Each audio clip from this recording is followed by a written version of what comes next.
Cops brutalize a black family on a beach, unaware the dad's a prosecutor.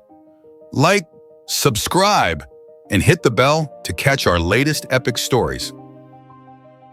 Nia Tate's scream pierced the rhythmic crash of waves on South Beach, her desperate cry yanking Samuel Tate from the ocean's embrace, his muscular 42-year-old frame surging through the surf, his dark eyes wide with horror as he saw his wife and 12-year-old daughter, Amara, being dragged across the sand by two white police officers, their hands rough, their batons raised, while three others closed in, their shouts, "Get moving," now laced with venom. Samuel's 16-year-old son, Jaden, splashed beside him, his teenage voice cracking with rage. "Mom, Amara!" The Miami sun glared, but the Tate family's vacation joy shattered as Officer Richard Callahan gripped Nia's arm, twisting it, his badge glinting as he barked. "This beach is whites only. You're trespassing," Amara sobbed, her small frame stumbling, her braids swinging as Officer Paul Grayson shoved her toward a squad car, ignoring her cries. Samuel charged forward, water streaming from his swim trunks, his voice a thunderclap. "Let them go! We're on a public beach!" The gallery of beachgoers, mostly white, gathered. Their murmurs, "They don't belong here," a chorus of prejudice, some filming, others jeering. Nia, her nurse's composure fraying, struggled against Callahan, her voice fierce. "We have rights!" But Grayson slapped her cheek, the crack silencing the crowd, and Amara screamed, "Mommy!" Samuel's heart roared, his prosecutor's instincts kicking in, and he shoved between the officers, pulling Amara to his chest, Jaden shielding Nia.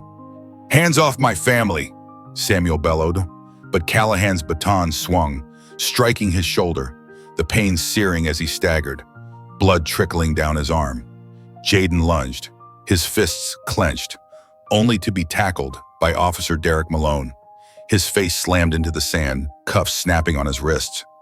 The other two officers, faces cold, grabbed Samuel, twisting his arms, and Nia, fighting to reach Amara, was cuffed, her cries muffled as they dragged her to the car.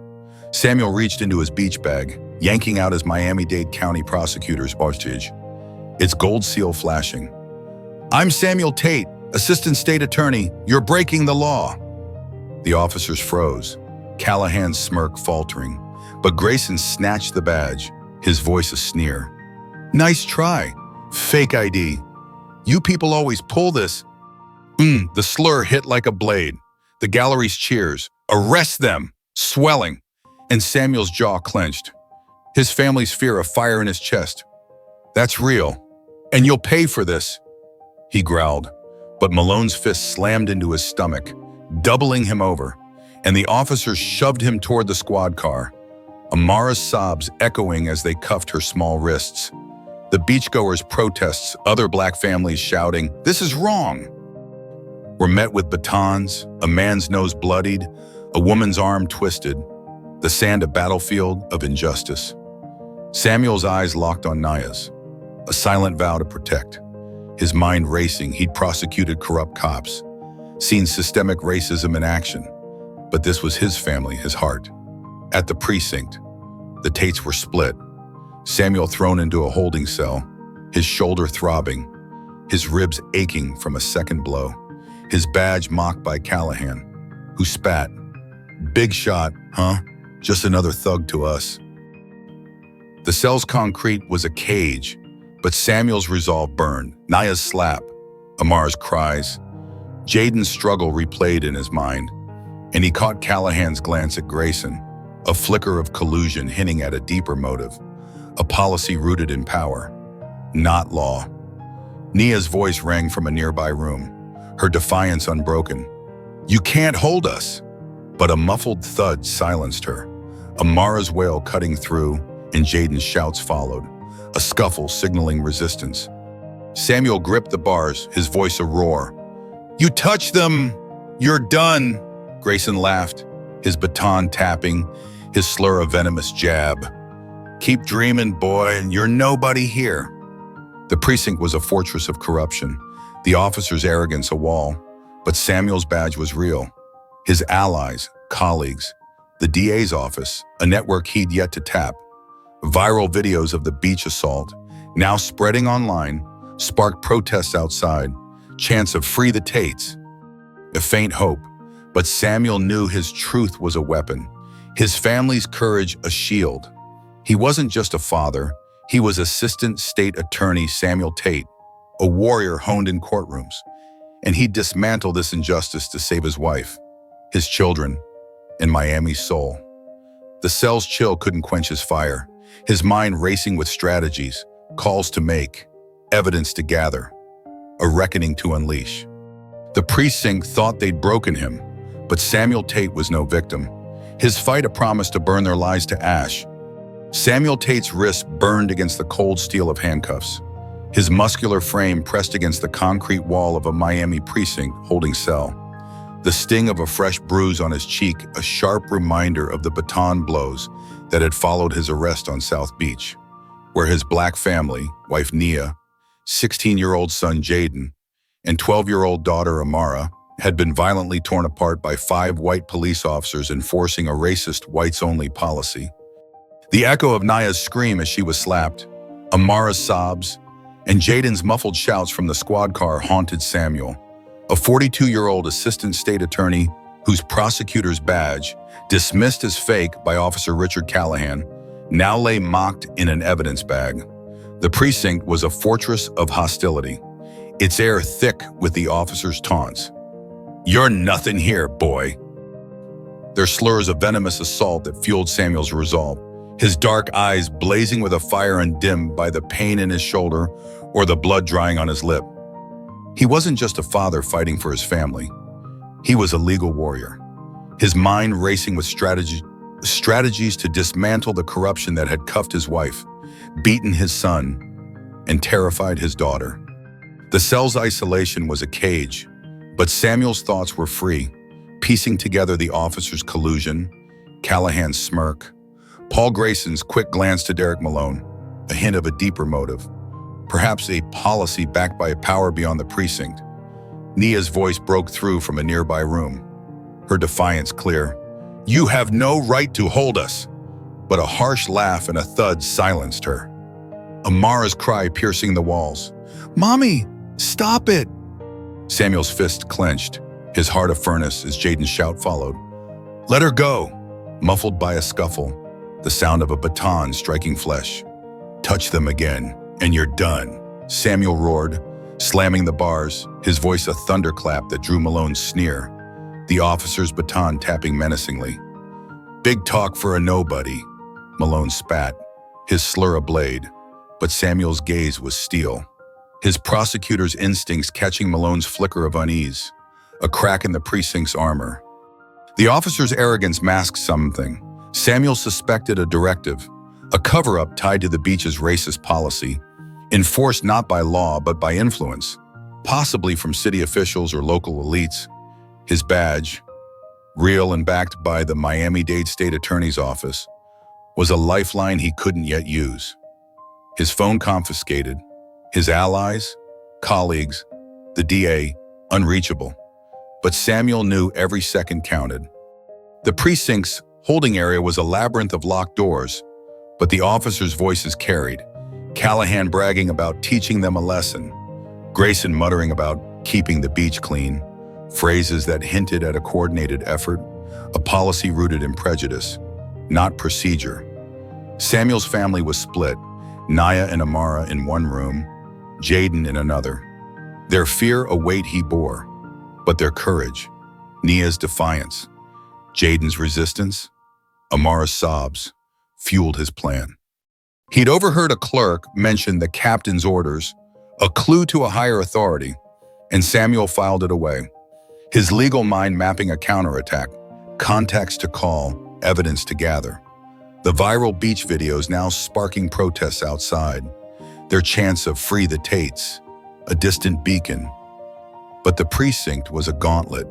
Grayson entered, his baton swinging, his voice a hiss. "You think you're smart, huh?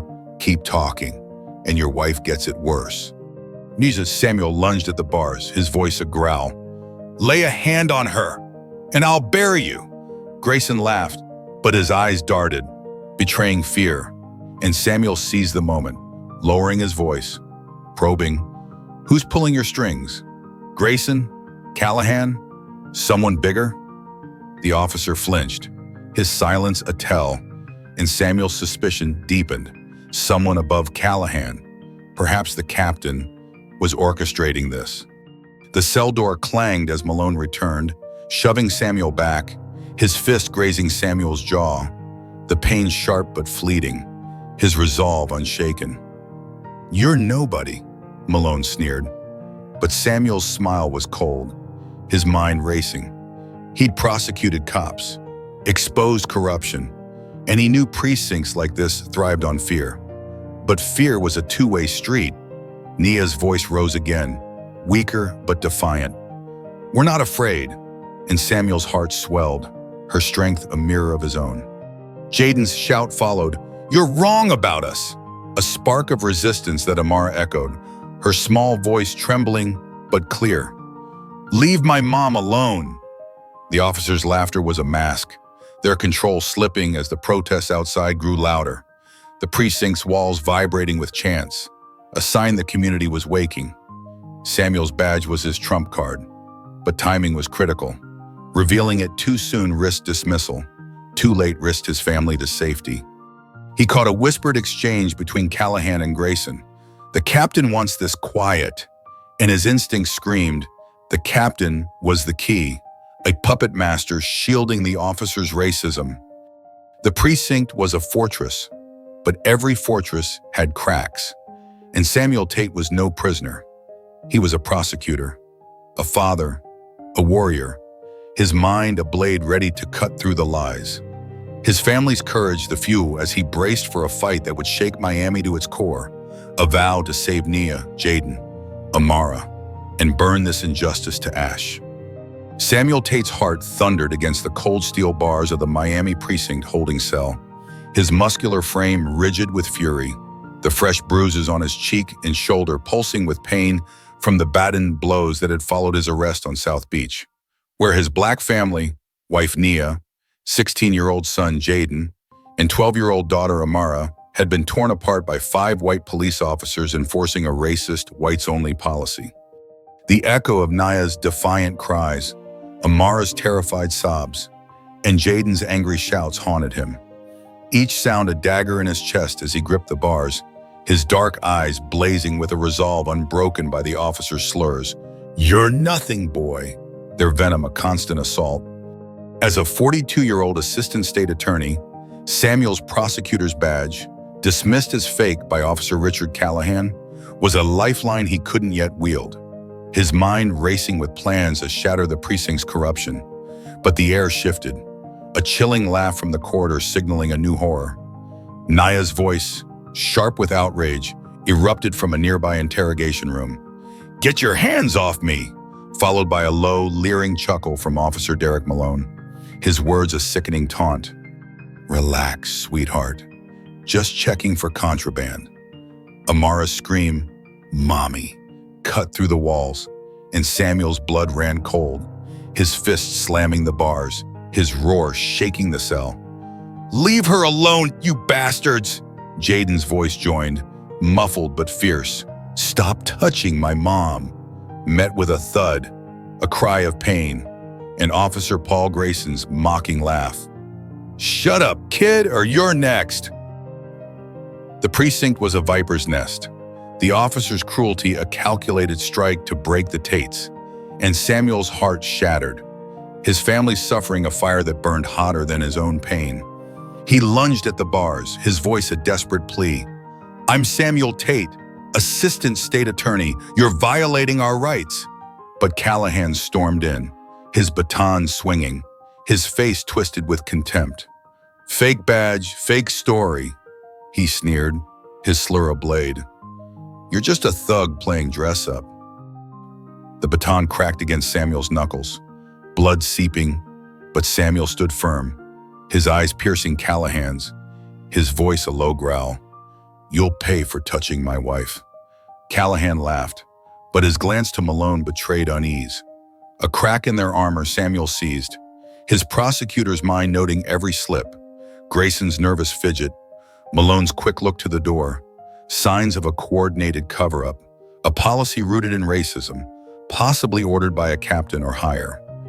The officers' taunts masked fear, their arrogance a shield for something bigger, and Samuel's suspicion deepened.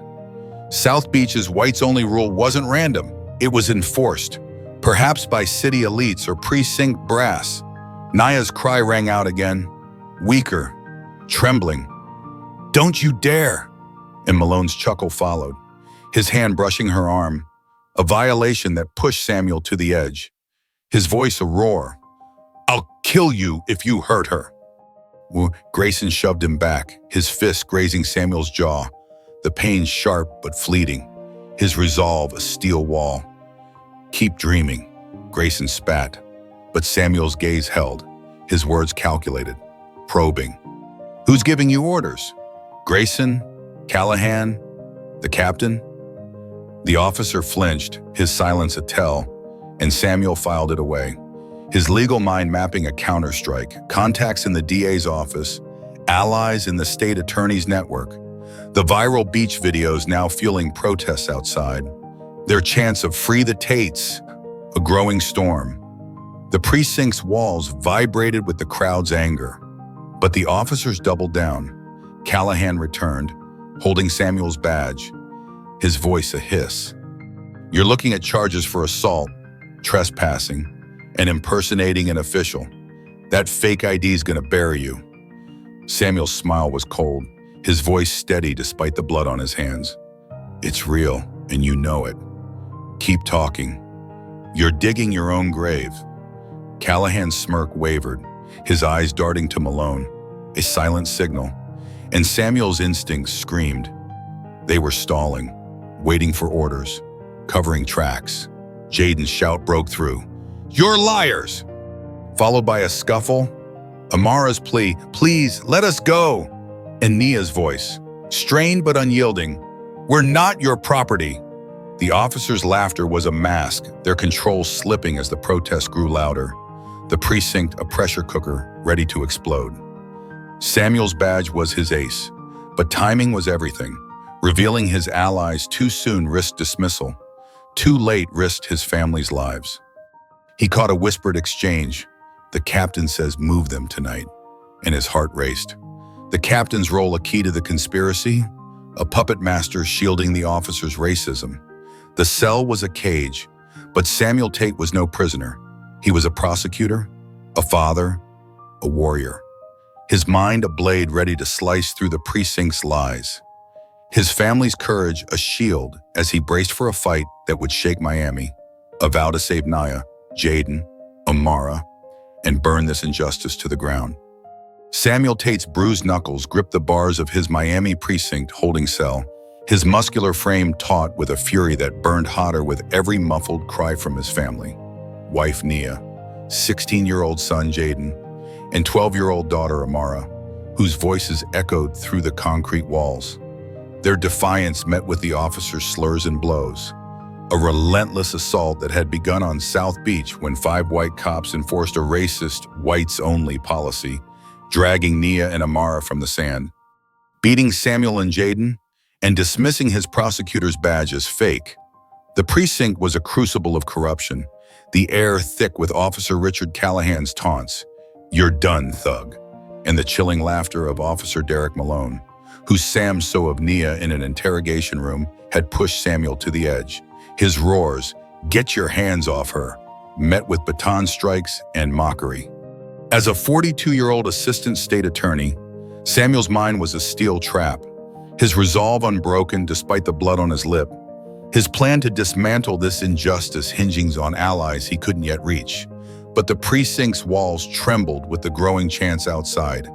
"Free the Tates," a protest fueled by viral videos of the beach assault, a spark of hope in the darkness. Nia's voice, strained but fierce, rang out again. "You won't break us!"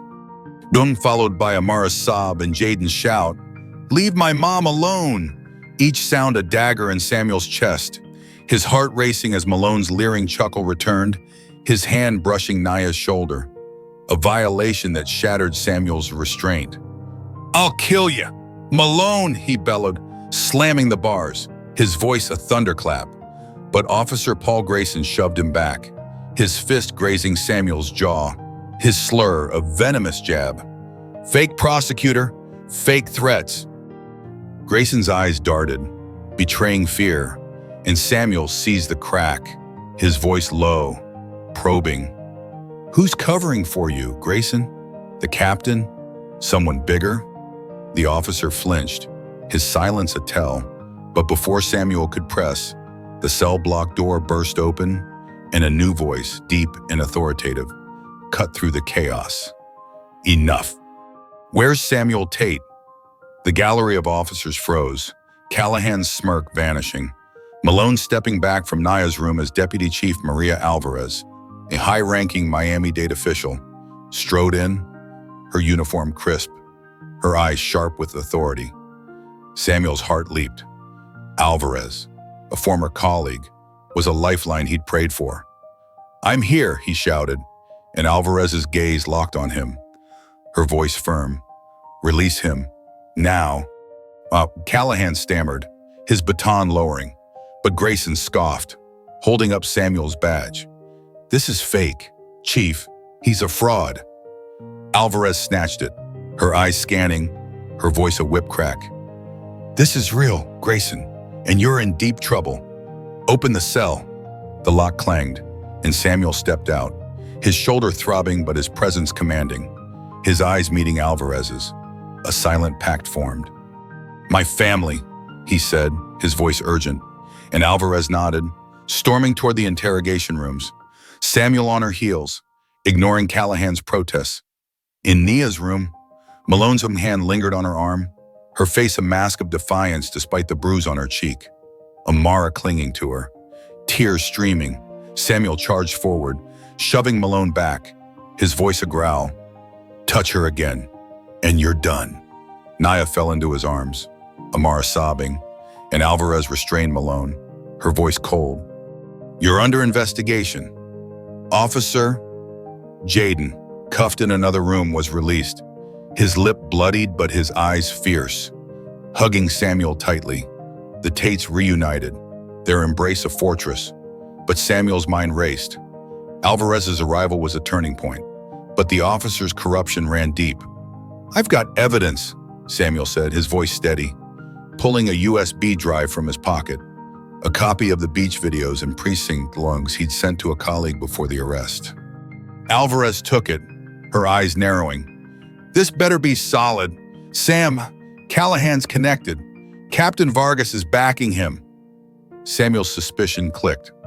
Vargas, the captain, was the puppet master, enforcing the beach policy for reasons beyond racism, perhaps tied to local elites. He played a clip on his phone, the viral video showing Callahan's baton strike, Grayson's slap, synced with audio of their slurs, a damning record of brutality. "That's just the start," Samuel said, his gaze piercing Callahan's, whose face paled, his hands trembling. "They assaulted us. Sam, so my wife, fabricated charges. I want them charged. Assault, false arrest, misconduct." The gallery of officers shifted, Malone's smirk gone, Grayson's eyes darting to the door, but Alvarez's voice was iron. "You're all suspended. Effective now. Internal Affairs is on this." The precinct buzzed, the protests outside swelling. "Justice for the Tates!" And Samuel's family stood closer, Nia's hand in his, Jaden's arm around Amara, their courage a shield. But Callahan's glare was a warning, his whisper to Grayson, "Vargas will fix this," a signal the fight wasn't over. Alvarez escorted the Tates to a secure room, her voice low. "You've got a war, Sam. Vargas runs deep, City Hall connections. Stay sharp." Samuel nodded, his heart racing, his evidence, videos, logs, witness accounts, a growing arsenal. But the captain's shadow loomed, the officer's allies a threat. The precinct was a battlefield. The protests a rising tide, and Samuel Tate was no prisoner. He was a prosecutor, a father, a warrior. His badge, a blade ready to cut through the corruption. His family's strength, the anchor, as he braced for a reckoning that would shake Miami. Samuel Tate sat in a stark conference room at the Miami-Dade State Attorney's office. His muscular frame rigid with focus, his dark eyes scanning a stack of case files, each page a piece of the puzzle he'd been assembling since the brutal assault on his black family. Wife Nia, 16-year-old son Jaden, and 12-year-old daughter Amara on South Beach, where 5 white police officers enforced a racist, whites-only policy, dragging Nia and Amara, beating Samuel and Jaden, and dismissing his prosecutor's badge as fake. The precinct's horrors, Nia's Sam, so by Officer Derek Malone, Samuel's beatings, the children's terror, had been a crucible. But Deputy Chief Maria Alvarez's arrival, confirming Samuel's identity as a 42-year-old assistant state attorney, had turned the tide, freeing the Tates and suspending the officers. Yet Samuel knew the war was far from won. Callahan's whispered threat, "Vargas will fix this," pointed to Captain Vargas, a precinct power broker with ties to Miami's elite, and the officer's arrogance hinted at a deeper conspiracy, a policy rooted in racism, not law. Alvarez, seated across from Samuel, her uniform crisp, her voice sharp, slid a folder toward him. "We've got internal affairs on Callahan's crew, Sam, but Vargas is the key. He's got City Hall in his pocket. Your beach stunt hit a nerve." Samuel's jaw tightened, his heart pounding. He'd handed Alvarez his initial evidence, viral beach videos and precinct logs, but needed more to nail Vargas. His colleague, Assistant State Attorney Carla Reyes, joined them, her eyes fierce. "I pulled records. South Beach's whites-only rule isn't official, but Vargas's precinct enforced it for years, tied to private clubs bankrolled by developers. We need proof." Well, Samuel nodded, his prosecutor's mind racing. The clubs, playgrounds for Miami's rich, explained the policy's persistence, a racist relic protected by power. He'd already secured a lead, hacked precinct emails, sent to a trusted tech contact before his arrest, showing Vargas ordering beach patrols to keep it clean, coded language for racial exclusion. The evidence was a spark, but Samuel needed a blaze, and the danger was mounting. Callahan's allies were circling, their retaliation swift. That morning, Nia found their car tires slashed, a note tucked under the wiper. "Drop it or you're next." Jaden's school locker was vandalized. "Tate's a liar" scrawled in red, and Amara, still shaken, refused to leave Nia's side, her voice trembling. "Dad, are they coming for us?" Samuel hugged her, his heart breaking, his voice steady. "I'll protect you, sweetheart. They can't win." Aisha's strength, her nurse's resolve, held the family together, but her eyes betrayed fear, her voice urgent as she confronted Samuel. "You're fighting a giant. Sam, how far does this go?" He gripped her hand, his badge, a weight he now shared. "To the top. Nia, I'm not stopping." The community was a battleground. Compton activists rallied outside City Hall, their signs reading "Justice for Tates," while Vargas's allies, backed by police unions, smeared Samuel on local news, calling him a race baiter and corrupt, racial slurs flooding online comments. A Miami Herald article, "Prosecutor's Family Sparks Beach Uproar," drew support, but Vargas's machine fought back, leaking a forged document claiming Samuel's badge was stolen, a bid to discredit him. Samuel's team dug deeper.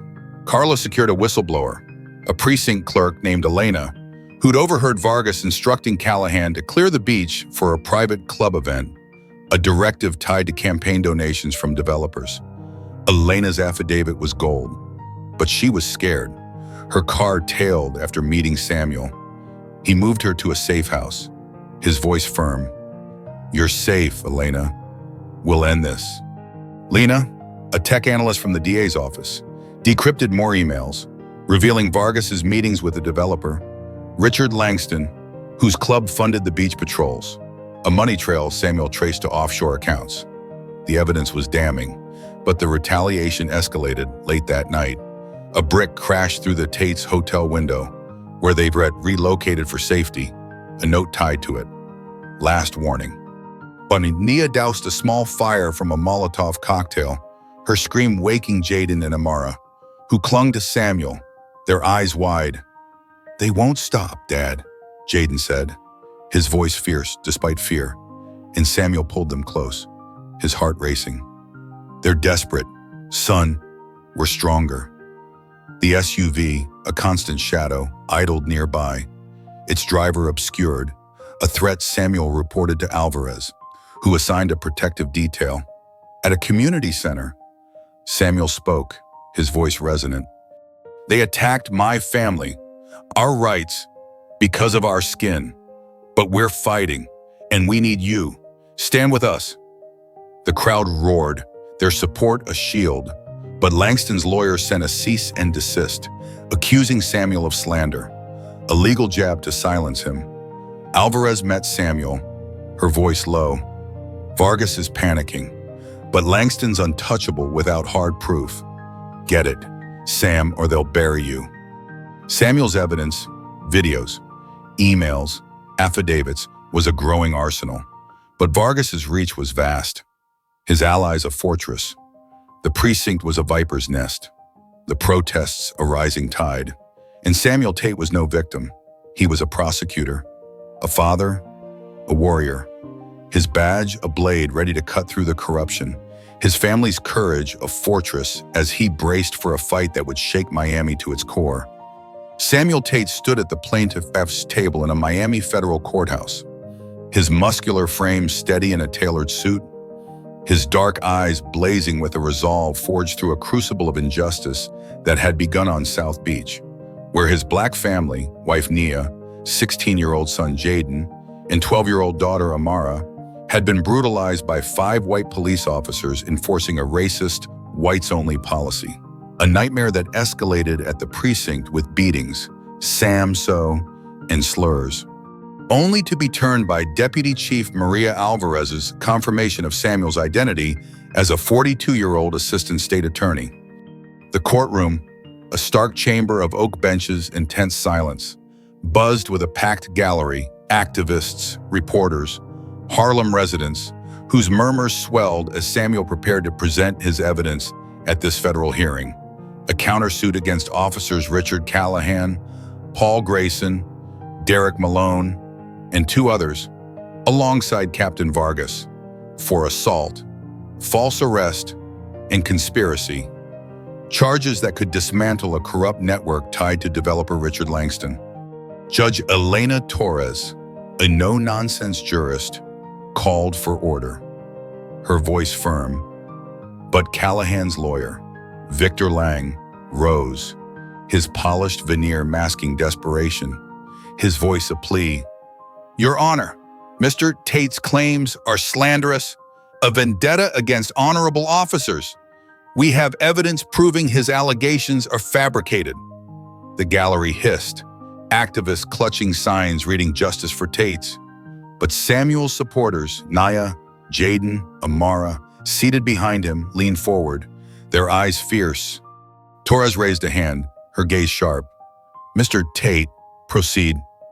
Samuel somehow leans forward, his presence commanding, his voice a thunderclap that silenced the room.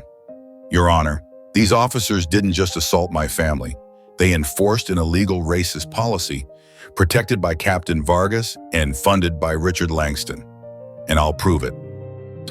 Gasps rippled through the gallery, cameras flashing, and Samuel, flanked by Assistant State Attorney Carla Reyes, produced a tablet, its screen flaring with the viral beach video, Callahan's baton striking Samuel, Grayson slapping Nia, Malone shoving Amara, their slurs audible. "You don't belong here." The courtroom roared, activists chanting shame while Langa's face paled. His objection, "This is prejudicial," drowned by Torres's gavel, her voice resolute. "Overruled. Continue?" Samuel presented hacked precinct emails, verified by a forensic analyst, showing Vargas ordering beach patrols to keep it clean, a directive tied to Langston's private club donations, followed by a whistleblower affidavit from clerk Elena, detailing Vargas's instructions to enforce the racist policy for a developer event. This was no mistake, Samuel said, his gaze piercing Callahan's, whose smirk was gone, his hands trembling in the dock. They targeted us because of our skin, and when I showed my badge, they beat me. Sam, so my wife, terrorized my children. Naya's hand gripped his, her bruise a silent testament, and Jaden's eyes, fierce despite his split lip, met Amara's, their courage a shield. Samuel played a recorded call from Vargas to Callahan, intercepted by tech analyst Lena. Vargas's voice clear. Clear the beach. No questions. The gallery erupted, reporters surging, and Lang's voice cracked, his objection feeble. This is inadmissible. But Torres's eyes narrowed, her voice cutting. It's admissible and disturbing. Samuel's final blow was a bank transfer, traced to Langston's club, funding Vargas's patrols, synced with a developer's email demanding exclusivity for the beach, proof of a racist conspiracy bankrolled by Miami's elite. They thought we'd break, Samuel said, his voice a vow. But we're here, and the truth is unstoppable. The courtroom exploded, activists cheering, the Miami Herald's reporters scribbling, and Callahan slumped, his face ashen, while Grayson and Malone exchanged panicked glances, their arrogance shattered. Vargas, in the dock, glared, his uniform no shield, and Lang's defense crumbled. His client Langston absent but implicated, a shadow looming over the case. Torres's voice cut through, her ruling clear. This evidence warrants a full investigation. The defendants are remanded pending trial. The gallery roared, Naya embracing Samuel, Jaden and Amara joining, their family a fortress, but the victory was shadowed. Hours after the hearing, a drive-by shooting targeted the Tate's hotel, bullets grazing the facade. A note left, "You're dead, Tate." Naya shielded Amara. Jaden's shout, "They're back," echoing as Samuel called Alvarez, who deployed a SWAT team, her voice grim. "Langston's behind this. Sam, he's got Vargas's back." The retaliation was ruthless. Elena, the whistleblower, was harassed, her safe house breached, and Carla received a death threat, her office vandalized. Vargas's allies leaked a smear to local news, claiming Samuel bribed witnesses, a lie debunked by Lena's forensic audit, but the damage lingered, online hate surging with slurs. The community fought back. Compton rallies grew, their chants drowning out the precinct's propaganda, and a Black-owned newspaper ran a front-page story. Tate family exposes Miami's shame. At a South LA forum, Samuel spoke, his voice resonant. "They attacked us, but we're standing, and we need you. Fight with us." The crowd cheered, their support a tide, but Langston's lawyer filed a defamation suit, a legal jab to stall Samuel. Alvarez met him, her voice urgent. "You've got Vargas, but Langston's the head. Nail him, or this won't end." Samuel's evidence, videos, emails, transfers, was a blazing arsenal. But Langston's power was a fortress, the precinct a viper's nest, and Samuel Tate was no victim. He was a prosecutor, a father, a warrior. His badge a blade ready to cut through the lies. His family's courage a beacon as he braced for a final stand that would reshape Miami.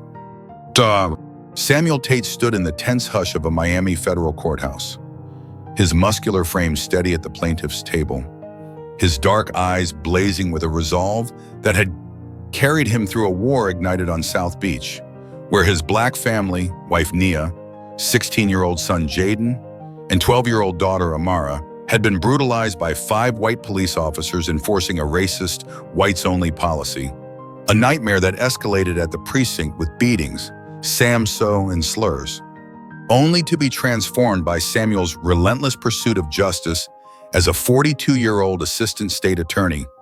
His courtroom victory, exposing officers Richard Callahan, Paul Grayson, Derek Malone, and Cabardin Vargas with viral videos, hacked emails, and whistleblower testimony had shaken Miami's corrupt precinct, implicating developer Richard Langston, whose private clubs funded the racist policy.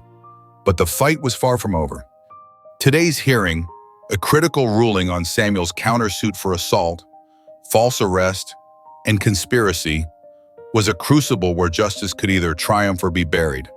And the gallery, packed with Compton activists, reporters, and Harlem allies, buzzed with anticipation, their signs reading "Tate for Truth," a defiant chorus. Judge Elena Torres called for order, her voice sharp, but Victor Lang, Callahan's lawyer, rose, his polished facade cracking, his voice a desperate plea. "Your Honor, Mr. Tate's evidence is a fabrication, a smear campaign against upstanding officers and Mr. Langston. We have new testimony proving his claims are lies." The gallery hissed, activist clutching fist, but Samuel's family, Naya's hand in his, Jaden and Amara's eyes fierce, stood resolute. Lang called a witness, a precinct analyst named Karen Wells, who claimed, "Tate's videos were manipulated. Our records show no beach patrols." Samuel's heart pounded, recognizing Wells as a hired liar. Her testimony a last-ditch effort to save Vargas and Langston. But the gallery's jeers, "Liar," swelled, and Torres raised a hand, her gaze cutting. "Mr. Tate, respond." Samuel stepped forward, his presence commanding, his voice a thunderclap. "Your Honor, Wells's firm is paid by Langston's company, and her records omit our forensic audit, proving the videos are authentic. They're not saving themselves, they're drowning." Gasps rippled, and Carla Reyes, his co-counsel, projected bank records, payments from Langston to Wells, timed with her testimony. Lang's face paled, his objection, "This is irrelevant," drowned by Torres's gavel, her voice firm. "Overruled. Proceed." Samuel presented a new affidavit from Elena, the whistleblower clerk, detailing Vargas's orders to falsify reports, backed by a recorded call. Langston to Vargas, demanding no more mistakes after the beach incident, a direct link to the developer's control. "This is their conspiracy," Samuel said, his gaze piercing Callahan's, whose hands shook in the dock. Grayson and Malone slumping beside him. "They assaulted us. Sam, so my wife, targeted us for our skin, and Langston bankrolled it." The gallery roared, activists chanting "justice," and reporters surging as Torres's eyes narrowed, her voice resolute. "This evidence is compelling." But Langston's retaliation was ruthless. Hours before the hearing, Elena's safe house was firebombed, her family evacuated. A note left, "Tate's next." Carla's office was ransacked, key files stolen, and a fake news report, traced to Langston's PR firm, claimed Samuel coerced witnesses, flooding social media with slurs. "Tate's a fraud." The Tate's Hotel, under protective detail, was targeted again. A sniper's bullet grazing the window. Nia shielding Amara. Jaden's shout, "They're shooting," echoing as Samuel tackled them to the floor. His call to Alvarez swift, her voice grim. Langston's desperate. "Sam, we've got SWAT, but you're exposed." The community was a lifeline. Compton rallies swelled, their chants drowning out the smears, and a Black-owned Miami newspaper ran a headline, "Tate Family's Fight Exposes Corruption." Sarah, a community organizer, led a vigil, hundreds holding signs, "Stand with Tate's," while Tom, a South Beach vendor beaten for supporting Samuel, provided a new lead, a club employee ready to testify about Langston's orders to keep the beach white. Samuel's team secured the employee, a waiter named Jamal, in protective custody, his affidavit detailing Langston's payments to Vargas for security, a final nail in the coffin. But Langston struck back, filing a multi-million-dollar defamation suit, his lawyer on TV accusing Samuel of extortion, a legal jab to stall the case. Alvarez met Samuel, her voice urgent. "You've got Langston cornered, but he's got judges in his pocket. Your evidence needs to be airtight. Samuel's arsenal, videos, emails, affidavits, transfers, was a blazing fire, but Langston's influence was a fortress. And Vargas's allies were relentless. Jaden's school received a bomb threat, forcing evacuation, and Amara's nightmares worsened, her voice trembling. "Dad, will they hurt us?" Samuel hugged her, his heart breaking, his voice steady. "I'll stop them, sweetheart." At a Compton forum, Samuel spoke, his voice resonant. "They tried to break us, but we're stronger, together. Fight with us, for every family facing this hate." The crowd roared, their support a tide, but a man in the crowd linked to Langston was caught planting a tracking device on Samuel's car. A chilling warning. The courthouse was a battlefield, the community a fortress, and Samuel Tate was no victim. He was a prosecutor, a father, a warrior. His badge a blade ready to cut through the corruption, his family's courage a beacon as he braced for a final stand that would shake Miami. Samuel Tate stood at the heart of a Miami federal courthouse, his muscular frame resolute in a crisp suit, his dark eyes radiating a hard-won triumph that had been forged through a relentless battle sparked on South Beach, where his black family, wife Naya, 16-year-old son Jaden, and 12-year-old daughter Amara, had been brutalized by 5 white police officers enforcing a racist, whites-only policy. A nightmare that escalated at the precinct with beatings, Sam So, and slurs. Only to be transformed by Samuel's unyielding pursuit of justice as a 42-year-old assistant state attorney. His courtroom crusade, backed by viral videos, hacked emails, whistleblower affidavits, and bank transfers, had exposed officers Richard Callahan, Paul Grayson, Derek Malone, Captain Vargas, and developer Richard Langston, whose private clubs bankrolled the illegal policy, shaking Miami's corrupt precinct to its core. Today's final hearing, a ruling on Samuel's countersuit for assault, false arrest, and conspiracy, was the moment where justice would either prevail or crumble. And the gallery, packed with Compton activists, reporters, and Harlem allies, vibrated with anticipation, their signs reading "Tate won for us," a testament to a community's awakening. Judge Elena Torres, her authority unwavering, called for silence, her voice sharp as she prepared to deliver the verdict. But Victor Lang, Callahan's lawyer, made a last desperate stand, his voice shrill. "Your Honor, Dr. Tate's evidence is a malicious fabrication designed to ruin innocent men and Mr. Langston. We demand dismissal." The gallery booed, activists clutching fists. But Samuel's family, Nia's hand in his, Jaden and Amara's eyes fierce, stood united, their scars a silent cry. Torres raised a hand, her gaze piercing. "The court has reviewed the evidence, and it is irrefutable." The room held its breath, and Samuel's heart pounded as Torres's voice rang out, a thunderclap. "Officers Callahan, Grayson, Malone, Captain Vargas, and Richard Langston are guilty of assault, false arrest, conspiracy, and corruption. They are sentenced to federal prison, with further charges pending." The courtroom exploded, activists leaping to their feet, chanting "Justice!" While Lang's face crumpled, his objection lost in the roar, Callahan slumped in the dock, his arrogance shattered, Grayson and Malone staring blankly. Vargas's head bowed, and Langston, cuffed beside them, glared, his empire in ruins. Marshals led them away, and Samuel exhaled, his shoulders easing. Nia's embrace a lifeline, Jaden and Amara joining, their family a fortress. Reporters surged, shouting, "Mr. Tate, what's next?" But Samuel faced them, his voice resonant. "This is for every family told they don't belong, every child judged by their skin. We fought, we won, and Miami will change." The gallery cheered, Aisha's eyes shining, Jaden's fist raised, Amara's smile a beacon. The victory was seismic. Callahan's unit was disbanded. Vargas's conviction sparked a federal probe into the NYPD. exposing a dozen more officers tied to Langston's funds, their arrests cleansing Miami's precincts.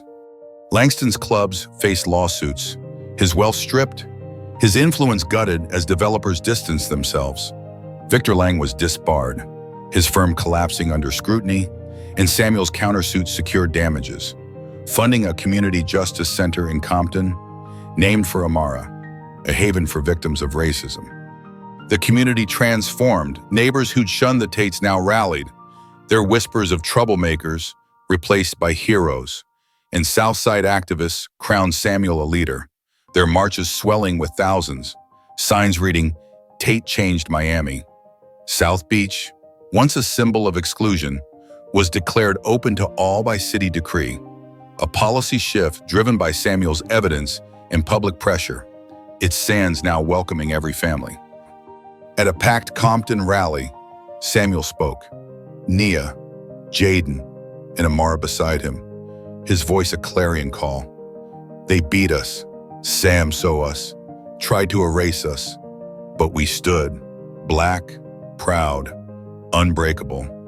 This is for you, for every voice silenced, every right denied. Keep fighting, and we'll rebuild this city. The crowd roared, their applause a tidal wave, and Carla Reyes, his co-counsel, grinned, her legal work a cornerstone of the win.